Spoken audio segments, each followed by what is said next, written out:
Game 7, Thunder Spurs. I'm excited, man. Wemby, I need you to show me something. Let me give you guys a quick NBA history lesson here. 1993 Western Conference Finals. Sonics versus Suns. Sean Kemp versus Charles Barkley. Charles Barkley shows up in a big way. 44 points, 23 rebounds. They get the win. They go on to fight the Bulls in that 93 finals. When I say Victor Wembanyama, I need you to show me something. That's what I'm talking about, man. I need you to come through in a big way tonight. Show that you're the generational talent all of us think that you are. But I don't want to do a preview of that game today for my video. What I want to talk about are these new lottery rules. If you guys have been following me for a while, I've spoken on it a couple times. I think tanking is the fakest problem in the NBA right now. I do not think it is a legitimate problem for the league whatsoever. Adam Silver, he drives me crazy. He seems to listen to social media narratives by guys who don't even watch basketball, much less like basketball. He seems to let them drive his decisions more than what's actually good for the game. So tanking, not a real problem. Like, there isn't a single fan of the Washington Wizards or the Utah Jazz who was mad at what they did this year. Not a single one of those Jazz fans was like, oh man, I wish we were seeing more Lauri Markkanen, or I paid hard money to go to these games. I want to watch Jaren Jackson Jr. No, fans are smart. They understand this is the best way forward. They understand their team needs a franchise-changing talent.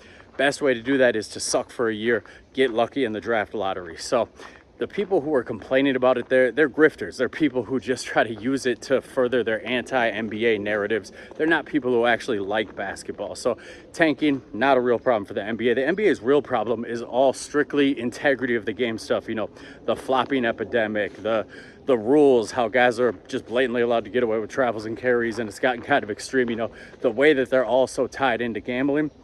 Those are real problems for the NBA, and it looks like Adam Silver has no intention of addressing them. So I think this is all overblown with tanking. I mean, every single sports league has tanking. The Oakland Raiders tanked so they could get that #1 draft pick this year. Nobody complained then. Baseball teams tank all the time. NHL teams tank all the time.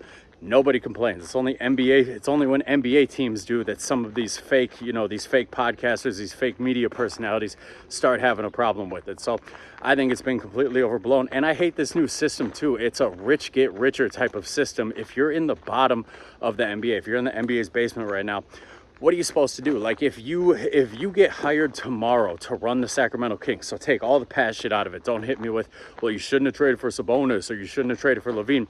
Not talking any of that. We're just talking going forward. Let's say you get hired as the GM of the Sacramento Kings and it is your job to get them out of the basement. What the hell are you supposed to do right now? Because the lottery, this new lottery system, you're most likely not going to get a top 3 pick because you don't have the talent on the roster to actually compete and to get good odds. These odds have been so flattened. You're going to be in that bottom 3. You're going to be in that relegation zone. So tanking's out of the question for you. Free agency is largely dead. Free agency hasn't been a thing for like 10 years now. Guys just sign the extension, demand a trade later. So you're not going to improve through free agency. Sure, you could try to overpay a Walker Kessler or a Tari Eason, but they're not even talents good enough to turn your team around anyways. So free agency is dead. You can't improve through that. The trade market is dead too. With these new second apron rules, you're not getting any trades, and teams aren't trading franchise-changing talent anyways. It's not like the Orlando Magic are going to trade you Paulo Banchero or something. That's just not going to happen. So you can't tank. You can't improve through free agency. You can't improve through trades. What the hell are you supposed to do? It's these teams, like the NBA says they want more parity.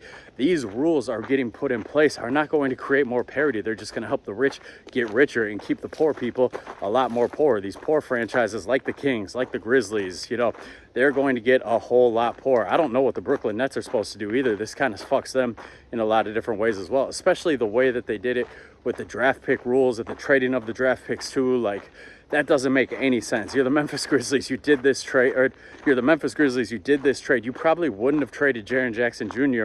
if you would have known that, a couple months later, those draft picks would not be nearly as valuable, because now, thanks to this rule, even if the Jazz do get a top 5 pick, they can't send that top 5 pick to you. It gets pushed out of the top 5. So I don't understand these changes at all. I don't know what you're supposed to do if you're in the basement of the NBA. What's going to happen is a team like the OKC Thunder, who they have 1 billion draft picks coming up from a bunch of different teams. One of those teams is going to finish in the middle of the pack.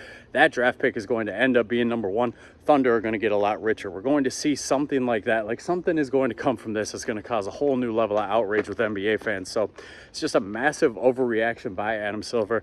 I don't understand it whatsoever. If you do justify these, if you're a fan of these new rules, please hit my comments. Tell me what you like about them, because as a basketball fan, I just don't like them at all. And I'm a Chicago Bulls fan. They actually figure to make out pretty decent with these new rule changes because they've been mid forever. And if these rule changes would have been in place the last couple of drafts, maybe they would have got a lot more lucky in the Cooper Flag lottery or even in the Victor Wembanyama lottery. So I'm saying, even as a Bulls fan who probably benefits from these rule changes, I don't like these rule changes. Just as a basketball fan, as an NBA fan, I don't like these rule changes. So if you do like them, hit my comments. Let me know what you like about them. And let's keep it draft related too. Hit the comments and let me know what you think about this year's draft. Are you somebody who thinks it's a true Big Four? Or are you somebody who's like, it's AJ DeBanza or bust? Let me know in the comments how you guys are feeling about all this.